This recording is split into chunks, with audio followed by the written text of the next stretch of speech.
Oke, selamat datang kembali di TAS Telkom Akses Sumatera Kreatif.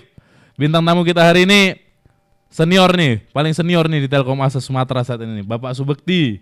Ya Pak ya. Pak, jarang-jarang nih ada senior datang ke tempat kita nih. Biasa nih kalau ada yang datang ke sini nih berarti ada sesuatu nih. Kalau nggak ada yang cair ya ada masukan-masukan lah. Ya ada amanahnya lah seperti itu mungkin ya Pak ya. Ya, semoga kita berikan yang terbaik. Iya. Teman-teman Bapak di Telkom Akses. sehat nih Pak ya? Alhamdulillah sehat sekali saya ini hari ini. Sehat ya Pak ya. Sekarang tugas di mana Pak? Sebagai pengelola inventory aset manajemen regional Sumatera. Oh, ganti Bang Dodi Pak ya. Iya, betul sekali. Oh, kembali ke apanya lah, role-nya ya Pak ya. Kembali back to basic. Back to basic ya Pak ya. Pak, kita ngobrol-ngobrol santai aja nih Pak ya hari ini. Karena Ya. beberapa video sebelumnya kita ngobrolin tentang kerjaan kayaknya teman-teman pada bosan. Jadi kami lihat penonton tuh makin sedikit gitu. Jadi sekarang kita coba ngobrol santai, mana tahu meningkat lagi penonton kita kan. Semoga. Pak, jadi kan sebelum Bapak kembali ke IAM, itu Bapak di procurement ya Pak ya? Iya. Ah. Sebelumnya saya di Procurement Regional Sumatera. Kalau dari sisi beban kerja Pak, itu lebih berat mana sih Pak? Procurement atau IAM? Sebenarnya kalau dilihat dari sisi berat, semua kita yang ada di Telkom Aksesnya punya beban yang sama. Baik unit support maupun unit striker itu sama sebenarnya.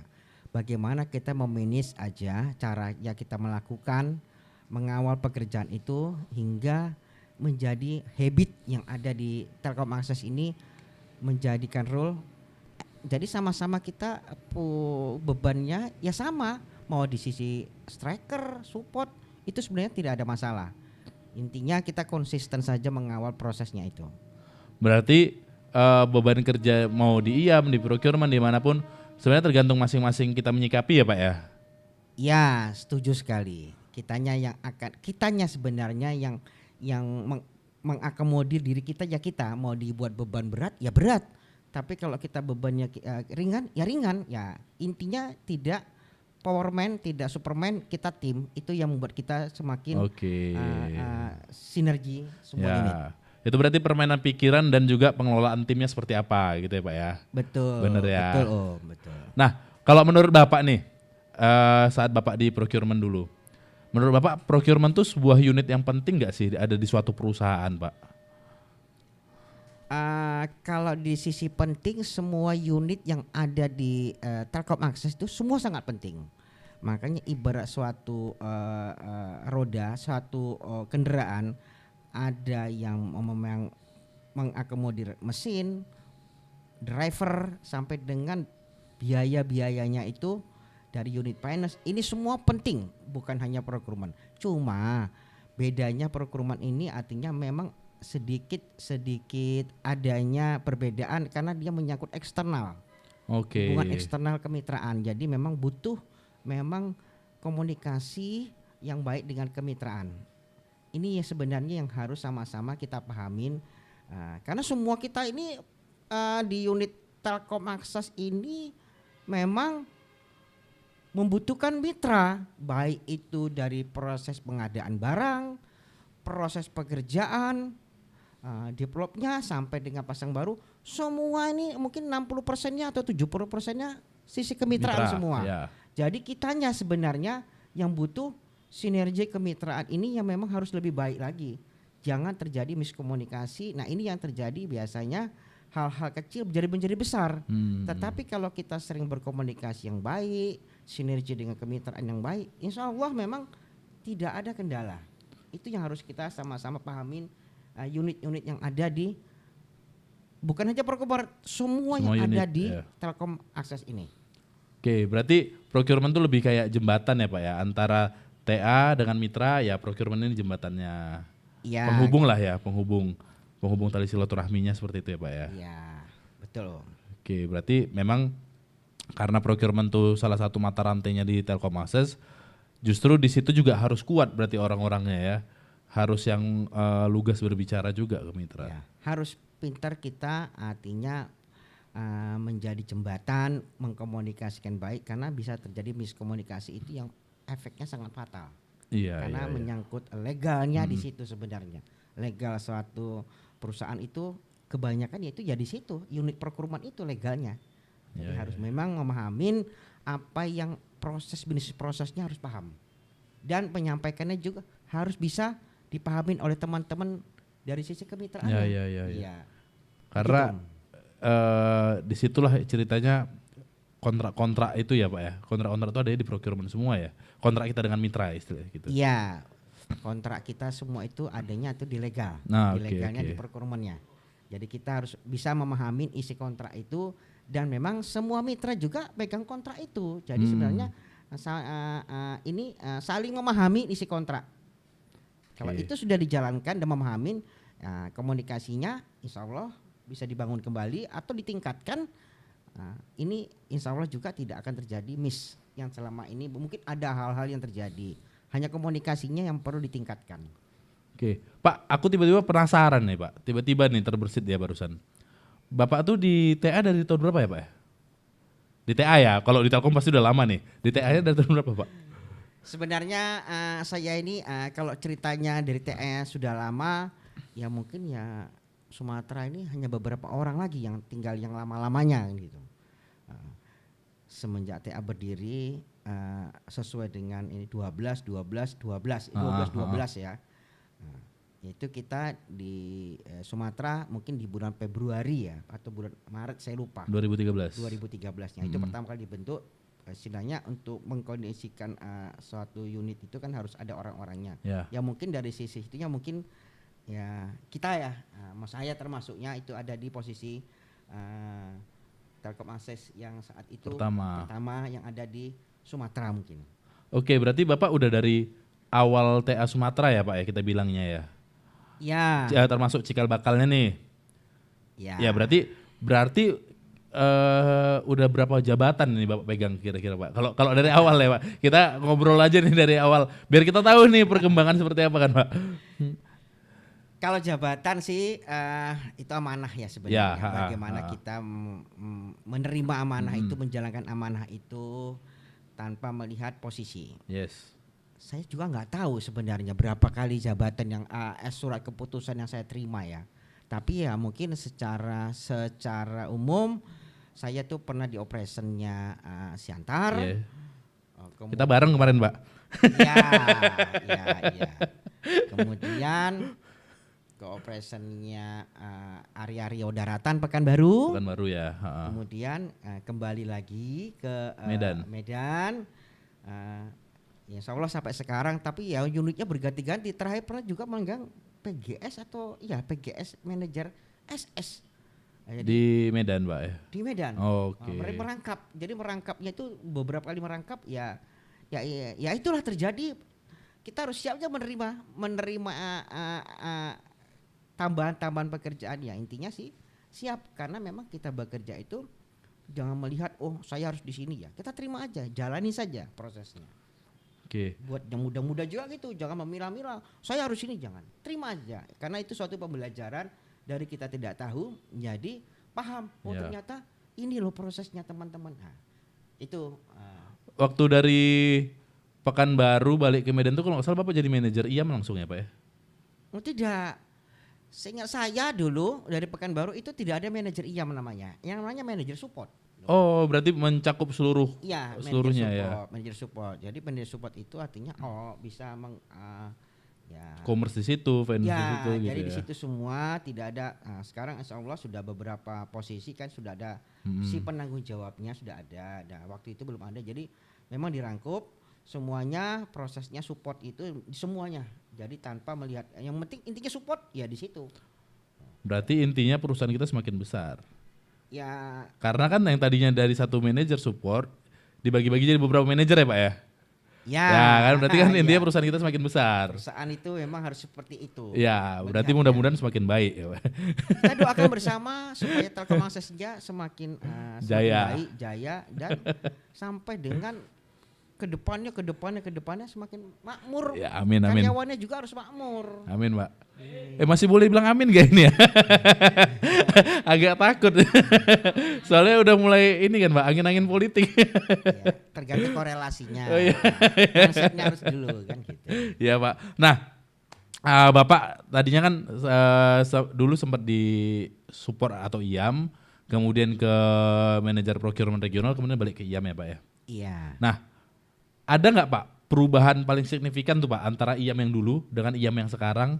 Ada Bispro yang berbeda kah atau timnya yang berbeda atau cara kerjanya yang berbeda seperti itu Pak?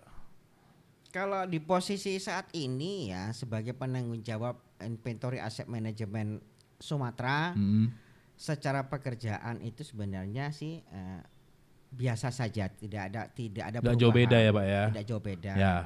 Mungkin ada hal-hal baru yang memang kita harus kawal ya, keterkaitan dengan proses-proses.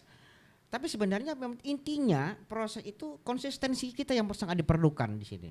Konsistensi. Jadi apapun yang baru, apapun semuanya pekerjaan kita tujuannya baik, tapi kalau kita tidak konsisten dalam hal pengawalannya, istilahnya kalau sekarang update-annya di Jidok dan lain, itu sama aja. Jadi prosesnya itu yang penting konsistensinya yang harus didisiplinkan ke teman-teman.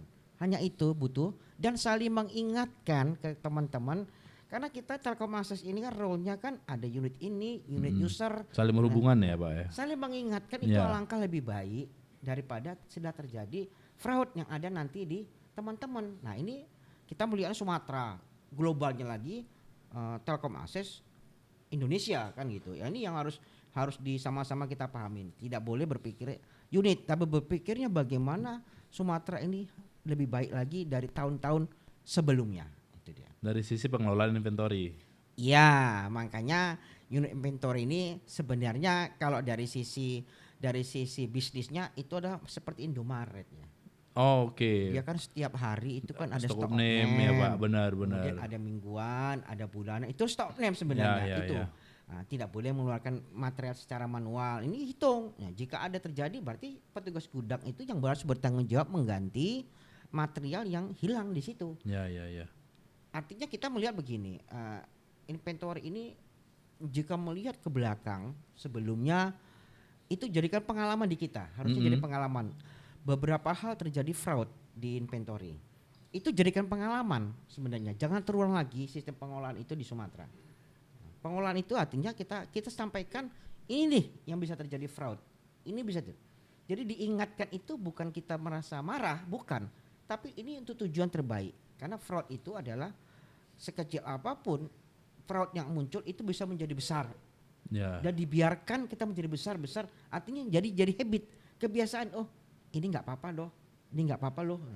Ini yang harus kita saling mengingatkan. Ujung-ujungnya karena merasa dia nggak apa-apa, terus-terusan dilakukan ya Pak ya? Ya, itu yang harus kita saling mengingatkan. Mengingatkan itu bukan berarti marah ya. Ya benar Pak. Tapi untuk kebaikan semua teman-teman pengelola inventory. Karena memang di ujungnya adalah SO. Ini adalah ujungnya yang memang berinteraksi dengan teman-teman user. Ini yang harus teman-teman pahamin gitu. Oh ini nggak boleh ya? Ini boleh ya? Ikutin aja aturannya berjalan. Jika ada hal-hal yang kebijakan yang muncul, dikoordinasikan ke pimpinannya agar bisa mengambilkan satu keputusan yang tidak menyalahin dari aturan bisnis proses SOP-nya dari pengelolaan material. Ini yang harus sama-sama teman-teman ya pahamin. Nah ini mungkin untuk semua teman-teman yang memang menggunakan material dari Telkom Access. Semua ya Pak ya, termasuk teknisi mitra itu Pak ya? Ya. Berarti memang dari apa ya bilangnya ya? Dari semua lingkup itu kita harus memang betul-betul jangan terlalu sepele lah sama material istilahnya seperti itu Pak ya. Karena kan kita juga jualan material istilahnya Pak ya, perusahaan kita nih Pak. Selain jualan jasa kita jualan material ya Pak ya. Saya tidak bisa mengatakan bahwa kita jual material, tetapi namanya kita berbisnis ada yang harus ada sisi bisnisnya harus berjalan. Nah itu harus ada jalan, harus ada nilai kita bukan departemen sosial Yes. kan gitu. Intinya material yang udah keluar bisa dipertanggungan ya Pak ya. Ya, itu tadi oke. lah bonnya tadi kalau teman-teman Pak RFC. kan Yeah. gitu. Nah, itu sebagainya kan sebagai bon nanti dipertanggungkan Ya, untuk ya, proses ya, ya. rekonsiliasi baik itu mitra, baik itu teman-teman Telkom Akses sendiri sebagai bahan kita membuatkan proses rekonsiliasi nanti yang akan di BST kan. Oke, nah itu ya teman-teman ya. Jadi jangan sepele sama penggunaan material di lapangan. Bahkan kelebihan material 1 meter pun harusnya dihitung ya Pak ya. Karena kan itu juga harusnya terbayar kan. Ya material itu kan uang. Jadi dari kecil bisa menjadi besar Ya, karena betul. kebiasaan itu menjadi habit. Oh terbiasa. Akhirnya yang kebiasaan yang salah itu jadi benar gitu. Iya, Jadi iya, benar. Ya, itu yang sering terjadi. Oh dulu sama bapak ini bisa. Kenapa nggak bisa? Nah, Dilanjutkan yang kayak gitu terus. Nah, ini yang harus kita sama-sama pahami ya teman-teman ya. Gitu. Ya. Oke Pak, udah ngomong agak panjang lebar itu dari Bapak, silakan minum Pak. Tapi sorry air putih Pak ya. Emang Sengaja harus, biar sehat. Sehat. Karena kan Bapak senior. Tapi selain itu juga efisiensi.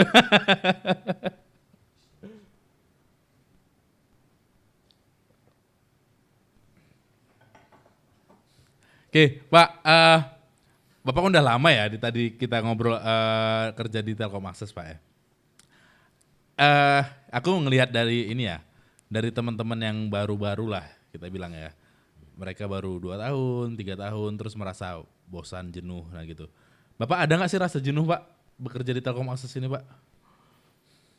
Saya sebenarnya saya mungkin lebih tua masa kerjanya daripada mungkin sebagian teman-teman anak-anak yang ada di Telkom Akses. Masa kerja saya kalau dihitung di Telkom Group ini ada lebih kurang 30 tahunan ya. 30 tahunan. Telkom Akses sendiri ya ini mendekati angka 11 tahun. Ya. Sisanya itulah saya berkarirnya di Telkom Group. Telkom. Jadi rasa jenuh itu sebagai manusia normal kita harus bisa menyikapi cara-cara ya. Kita pergi pagi, pulangnya kadang nggak menentu. Yang penting intinya pagi datang, pulangnya itu sering tidak menentu, tidak ada jadwal pulang. Ya. Nah, ya tidak ada. Nah, sebagai kita butuh keseimbangan antara hidup, ya antara pekerjaan dan rumah itu keluarga. Di sini kita membutuhkan itu. Tapi sebenarnya kita yang mengatur gitu. Waktu-waktu kita yang mengatur. Bukan kantor gitu kita. Ada saatnya kita berinteraksi dengan keluarga. Jangan kadang-kadang kita lupa. Kita seperti ini dukungan dari keluarga juga. Di posisi ini kita dukungan keluarga juga. Kita semua teman-teman yang berangkat pagi dari rumah pulang kantor. Ini kan didukung. Jadi kalau dari rumahnya juga tidak merasa enak, ya terbawa sampai di kantor. Ya, itu yang bikin gitu. jenuh ya Pak ya. Itu yang jenuh. Jadi pikiran itu, jadi happy saja hidup ini, jalani saja hidup ini. Yang penting itu bekerja tuh dengan bahagia ya Pak ya. Iya. Ya, dengan bahagia otomatis apapun yang dikerjakan tuh rasa ringan pastinya kan Pak. Ya, jadi Bener ya. sehat dan bahagia itulah sebenarnya Iya. yang paling utama. Pikiran kita yang membuat kita bisa senyaman. Nyaman itu kita nyiptakan. Iya, iya. Kalau kita pekerjaan itu banyak, nggak nyaman. Tidak ada kalau manusia itu posisinya itu tergantung kita memanagenya. Nyaman atau tidaknya kita mengkondisikannya. Jangan terkadang, saya di posisi ini Pak, nggak nyaman. Tidak ada. Ya. Kita semuanya. Benar Pak. Kembali ke diri kita. Ya kawan-kawan, fun fact ya kawan-kawan ya. Pertama kali aku nyampe Medan 2017. Itu sekitar 2 minggu atau 3 minggu aku di Medan, aku langsung curhat sama Pak Bekti, Pak aku gak tahan di Medan ini. Kerjaannya berbeda jauh dari waktu di Siantar gitu. Karena ternyata saat di Siantar kan nanganin area ya Pak ya. Begitu nyampe ke Medan tuh nanganin regional, harus langsung nanganin 11 area, itu kan benar-benar kayak ditimpa batu itu pikiran tuh. Nah aku curhat sama Pak Bekti ya, Pak Bekti nyampaikan yang tadi itu memang ya jalanin dengan bahagia aja.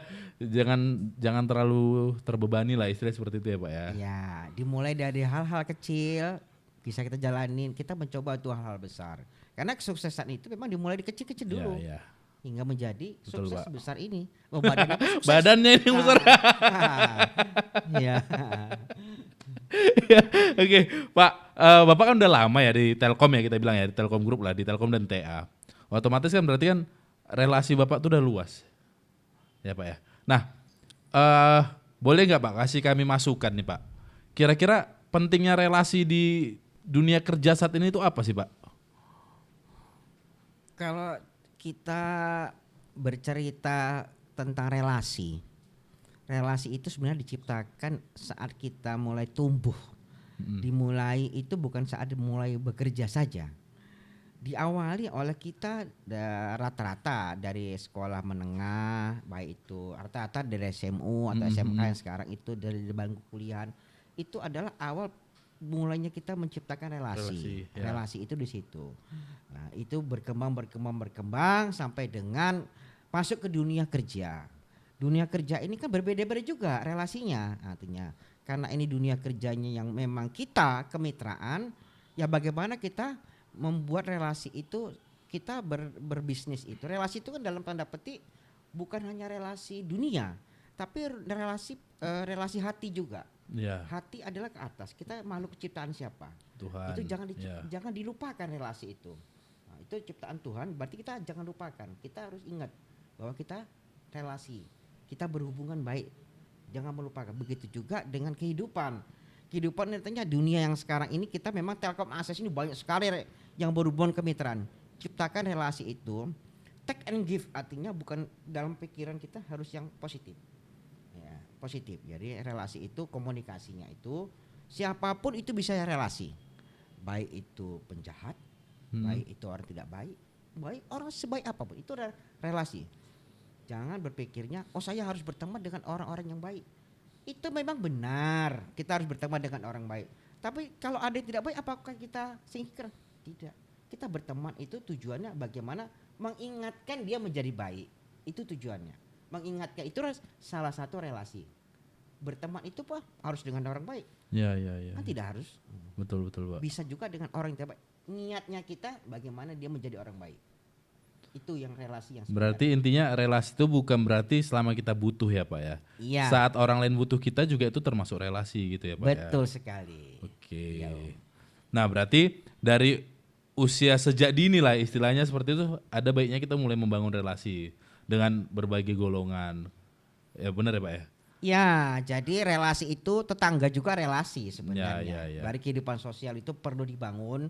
Saat kita berkehidupan sehari-hari di lingkungan, itu adalah salah satu relasi kita. Karena memang kalau enggak tetangga kita itu sebagai relasi, ada apa-apa dengan kita, memang teman-teman kita yang di sana itu bisa ngebantu kita. Kan tidak, yang terdekat adalah relasi itu sekali lagi tanpa membedakan status sosial. Nah, jangan membedakan status sosial. Siapapun kita menjadi relasi kita, menjadi teman kita. Kalau menurut Bapak nih, relasi di dunia kerja tuh sepenting apa sih Pak? Apakah, karena kan gini Pak, kayak misalkan kita deket nih sama pimpinan kita bilang, pasti ada segelintir orang yang ngomong kita penjilat lah, cari muka segala macam. Nah itu gimana sih Pak, tanggapan Bapak menurut itu Pak? Menurut Bapak seperti itu gimana Pak? Dalam hal organisasi perusahaan, ada pimpinan, ada bawahan. Ini memang secara itu organisasi. Namanya kata baik organisasi adalah organ. Organ ini ada yang di kepala, ada yang di tangan, ada yang di kaki. Inilah organ. Makanya katanya dasar organ menjadi organisasi, kan gitu, menjadi organisasi. Ini hal-hal ini memang kita dengan atasan kita, siapapun atasan kita harus memang ikut mensupport, ikut membantu, ikut mengerjakan apa. Tetapi memang dengan hal-hal yang memang kategorinya untuk perusahaan. Kalaupun di luar perusahaan, welcome, silakan selagi itu teman-teman happy, tidak ada masalah. Intinya jangan teman-teman merasa oh saya disuruh-suruh aja, itu adalah tanda sayang seorang pimpinan. Kalau Anda teman-teman semua sudah tidak disuruh, sudah tidak ada artinya pimpinan atasannya tidak memberikan satu kepercayaan, itu sudah tidak percaya sebenarnya. Jadi berikanlah dia kepercayaan. Saya masih dipercaya oleh Om Sigit, kan gitu. Berarti saya jangan merasa teman-teman dikasih kok saya terus. Itu adalah Anda dipercaya. Berarti nggak usah berpikiran negatif kalau dianggap sebagai penjilat atau cari muka gitu Pak ya. Kalau kita berpikirnya begitu, akhirnya kita nggak bisa maju-maju. Ya benar. Ya udah terima aja gitu. Balik lagi Pak, happy aja jalaninnya gitu. Iya, itu dia. Sebenarnya hidup ini gampang kok. Happy aja. Happy. Tapi selesai. Happy Ya, kalau terlalu benar, banyak benar. happy nggak selesai juga. Orang gila juga jadi. Oke, Pak. Kalau pandangan Bapak nih ya, pandangan Bapak saat ini sebagai seniornya kami lah di Telkom Akses ini. Bapak melihat karyawan-karyawan Telkom Akses yang jauh lebih muda dari Bapak ini sekarang seperti apa sih, Pak? Apakah di pandangan Bapak tidak sesemangat timnya Bapak dulu, ataukah jauh lebih semangat, atau gimana sih, Pak? Kalau menurut Bapak ya, menurut kacamatanya Bapak gimana? Karena Bapak kan sebagai senior nih, saya nanya nih dari senior nih. Ya, saya merasa bangga sebenarnya dalam hidup ini bahwa orang-orang muda yang ada di Telkom Akses ini sudah muncul dan itu bisa berkarir di Telkom Akses. Itu sudah kebanggaan. Jadi seorang saya karena sudah berkiprah di Telkom Group ya, baik itu Telkomnya sendiri, kemudian di perusahaan ini di Telkom Akses, saya merasa bangga semuanya. Dan kita ada di Telkom Akses harusnya merasa bangga. Saya melihat orang-orang muda ini, orang muda, leader-leader muda khususnya yang ada di Telkom Akses ini, saya merasa bangga bahwa kita itu menciptakan leader-leader yang memang berkualitas, yang baru. Tetapi saya hanya mengingatkan teman-teman yang ada khususnya pada leader-leader muda. Ya kan? Saya melihatnya teman-teman ini sudah mampu apapun, teknologi apapun yang disodorkan ke teman-teman itu sudah bagus. Siap istilahnya kalau dikasih A langsung dimakan. Dikasih Z langsung dimakan. Tetapi satu, tingkatkan soft skillnya lagi. Karena itu adalah sebenarnya pintar itu wajib. Ya. Harus pintar. Tapi yang paling utama adalah soft skillnya. Ini dibarangin Anda menjadi leader yang berkualitas. Itu saran saya. Anda akan menjadi leader yang berkualitas dan bisa memanage istilahnya kedewasaan emosional akan lebih tinggi lagi. Leader ini berarti dari tim leader ke atas ya, Pak ya? Leader itu sebenarnya bukan hanya leader ke atas. Anda yang sudah berkeluarga ada leader. Oke, berarti semua yang sudah bisa memimpin lah istilahnya seperti Ya. itu. Ya, itu adalah leader. Leader di Ya, rumah ya, ya. tangga, baik leader di perusahaan atau di tempat dia bekerja, itu adalah leader. Oke, berarti intinya nggak ada cerita walaupun sudah punya jabatan, punya wewenang segala macam, terus berhenti belajar ya, Pak ya. Belajar tuh harus terus ditingkatkan gitu ya, Pak ya. Ya, karena belajar sampai kapanpun tidak akan mengurangi, malah lebih banyak kita menambah ilmu. Oh, ini ternyata saya salah. Oh, ini ternyata saya harus ditingkatkan lagi soft skill saya. Oh, saya berarti harus belajar pun tidak mesti. Oh, saya belajar dari yang harus lebih tua. Tidak. Ya. Dengan yang lebih muda juga harus bisa. Kita harus legowo. Ternyata yang lebih muda ini saya harus banyak belajar gitu. Karena kegengsian kita ternyata bisa menjadikan bumerang buat kita. Yes. Merasa malu. Oh, saya harus banyak belajar juga dengan Om Sigit ini. Mungkin dari sisi komunikasinya saya harus banyak belajar. Nah, ambil positifnya. Jangan merasa oh saya udah tua, malu saya belajar, jangan. Ya, Pak. Saya sebagai rekan-rekan saya menyampaikan mari ngebangun rasa soft skill kita ini bisa lebih baik lagi. Dan jangan malu untuk bertanya jika memang tidak paham. Oke. Ya, itu. Intinya malu bertanya, jalan-jalan jadinya, Pak ya. Karena kan kalau sesat di jalan itu kan muter-muter situ kan, jalan-jalan ya. Nah, itulah yang harus sama-sama kita saling mengingatkan. Ya. Jangan. Berarti intinya jangan sakit hati kalau dikritik, Pak. Jangan. Ya. Kritik itu Membangun. Kritik itu dalam hal positif itu adalah satu masukan Ya. yang memang bisa membuat kita berubah. Oke. Kita bisa berubah. Karena kalau orang yang tidak dikritik itu tidak merasa aku yang paling benar nih. Itu yang salah. Kritikan itu juga jangan langsung ditampar. Kita nggak boleh proteksi dengan kritik. Ya. Pak, Bapak nggak bagus loh gini. Jangan merasa oh nggak bisa. Jangan, terima saja. Mungkin dari ini kita ambil hikmahnya. Oh, ternyata ini harus saya berubah. Kalau kita tidak mau berubah oleh kritikan itu juga jangan mencela ya. Iya, benar, Pak. Beda. Benar. Usulnya jangan usil. Yes. Gitu. Jadi jangan mencela. Yang positif aja. Jadi teman-teman kalau mengkritik saya, silakan. Oh, Pak Bekti itu begini. Enggak apa-apa, saya terima. Selagi itu bisa merubah saya, kita jangan malu. Itu pikiran kita sebenarnya yang membuat kita itu Sakit hati. iya. Karena kalau dilihat orang yang ODGJ juga kan lihat bukan karena makanannya tapi pikirannya. Iya, karena dia makan apapun tetap sehat-sehat aja, Pak ya. Nah, Iya. Ya, Pak. Oke, kita udah agak panjang kita ngobrol dari tadi, Pak ya. Iya. Nah, aku pengen Bapak ngasih kayak wejangan sih, Pak, ke kita nih, Pak. Ke apa ya aku bilangnya ya, ke anak-anak Bapak lah lebih tepat ya, bukan kalau adik-adik terlalu jauh sih jaraknya gitu. Ke anak-anaknya Bapak ini, karena kan Bapak sudah melalui transformasi itu banyak, Pak. Dari Telkom tuh hanya menanganin telepon, kemudian Telkom menjual data, Speedy dulu, Pak. Kemudian berubah ada IndiHome kan begitu kan, Pak. Transformasi yang Bapak jalani kan udah banyak nih. Nah, saat ini Telkom Akses itu kan sedang menuju ke arah transformasi ini, Pak. Transformasi yang benar-benar besar-besaran kita bilang. Dimulai dari FFC kemarin, kan begitu, Pak. Tahun depan mungkin ada transformasi yang lebih lanjut lagi yang belum bisa kita umumkan karena belum ada resminya, tapi udah pasti mengarah ke transformasi itu kan begitu, Pak.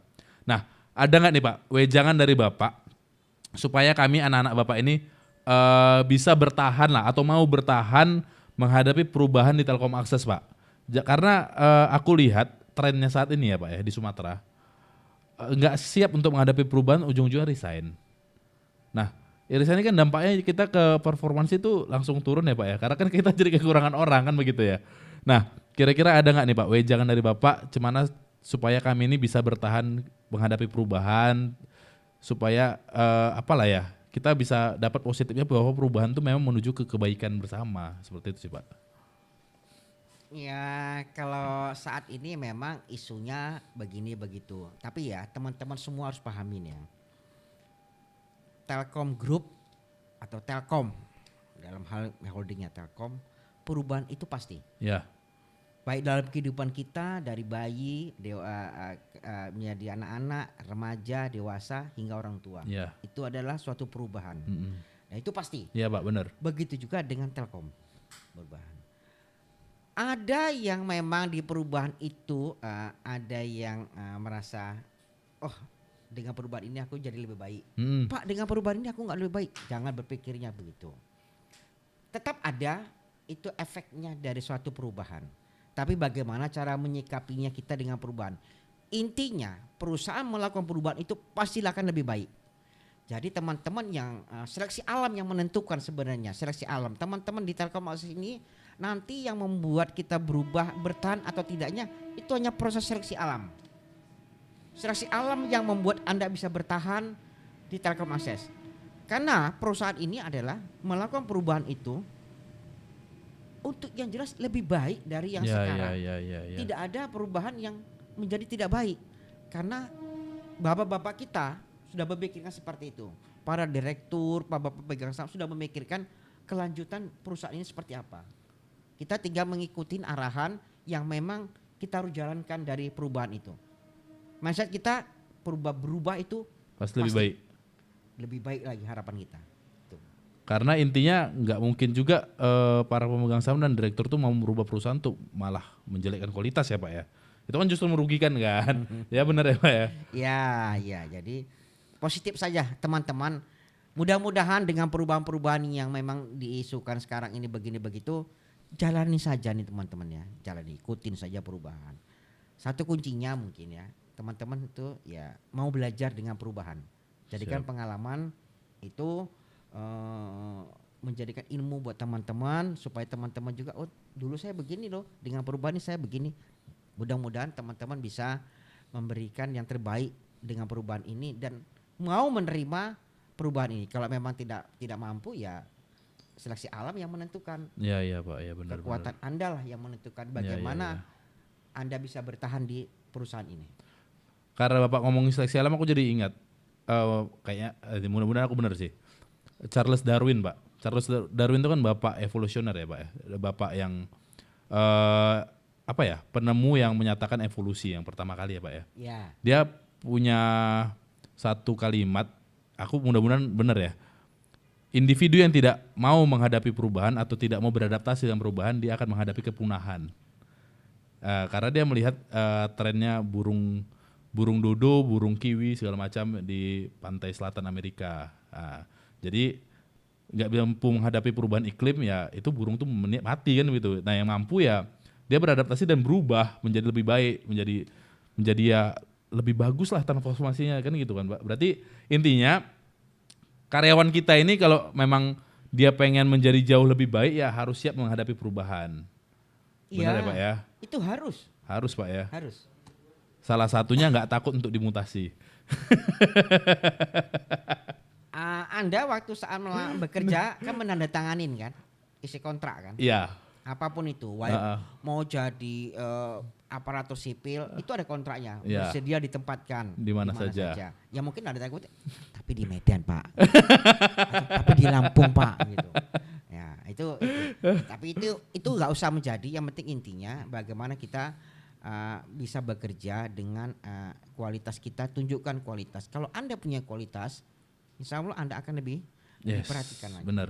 Karena hanya dua dalam hidup ini orang menjadi dikenal. Yang pertama berkualitas. Orang yang bodoh. Oh, yang pertama yang bodoh malah. Orang yang bodoh dan orang yang jahat itu pasti dikenal. Dan orang yang pinter, yang baik itu pasti dikenal. Tapi yang biasa-biasa aja nggak dikenal. Iya. Contohnya Anda saat sekolah, yang Anda ingat sekarang ini pegang. Orang yang bodoh dan orang yang paling bandel pasti Anda ingat itu siapa? Iya. Yang biasa-biasa nggak dikenal. Iya benar. Kita harus punya harganya juga gitu. Tapi kesuksesan orang itu sebenarnya, Pak, saya udah pinter loh Pak. Saya udah bagaimanapun saya udah ngerti semua Pak. Tapi kenapa saya nggak berhasil Pak ya? Nah, ini saya sering mendengar seperti itu sebenarnya hal-hal ini. Jadi orang pintar itu cenderung egois. Oke. Ya, orang yang pintar. Tapi orang biasa-biasa saja lebih mau sharing. Cenderung karena dia berjalan. Dia mau menerima istilahnya, cuek-cuek aja, tapi berhasil. Itu apa? Dasarnya apa? Karena dia tidak merasa egois. Dia mau menerima gitu. Kalau orang yang tidak mau menerima, ya nggak maju-maju. Karena cenderung. Mungkin Anda bisa melihat kan, teman Anda yang pintar dulu sukses nggak? Mudah-mudahan sukses. Mudah-mudahan gitu. Sukses Pak. Ini ditonton soalnya Pak. Di YouTube kan. Aku bilang sukses lah daripada aku nanti kena gebrak. Ya itu ya teman ya. Ini saya cerita fakta aja ya. Fakta Ya, siap. Ya. Intinya jangan egois ya Pak ya. Untuk menerima perubahan, menerima masukan segala macam tuh itu penting ya Pak ya. Ya. Itu benar penting sekali ya. Tom. Ya oke, siap. Oke Pak, kita sudah panjang lebar ya. Kayaknya udah ada 40 menit atau 30 menit nih kawan-kawan kameramen.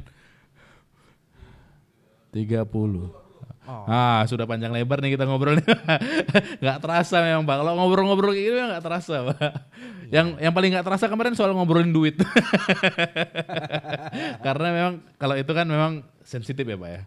Itu enak untuk dikulik kan gitu. Iya. Ya Pak, ini kita udah ngobrol panjang lebar. Udah banyak nih masukan-masukan dari Bapak. Mudah-mudahan teman-teman pada nonton. Terus teman-teman bisa untuk jadi tabungan untuk persiapan ke perubahan tahun depan. Karena ya itulah kita menunggulah ya Pak ya. Menunggu perubahan ini kapan sih terjadi. Transformasi ini kapan sih terjadi. Apakah akhir tahun atau awal tahun. Ya mudah-mudahan video ini bisa jadi bekal untuk teman-teman yang nonton. Untuk kita semua. Untuk selalu siap menghadapi perubahan. Ya, pesan saya hanya buat teman-teman, adik-adik saya mungkin, anak-anak saya,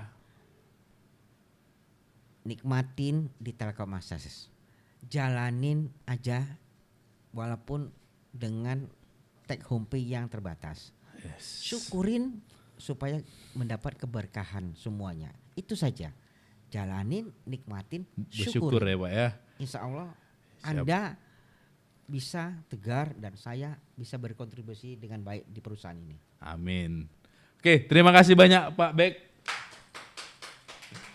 Sehat-sehat selalu Pak ya. Nanti kita ngobrol-ngobrol lagi di sini Pak. Amin. Insya Allah sukses terus semuanya. Amin. Oke kawan-kawan, kita akhiri di sini. Semangat pagi. Pagi.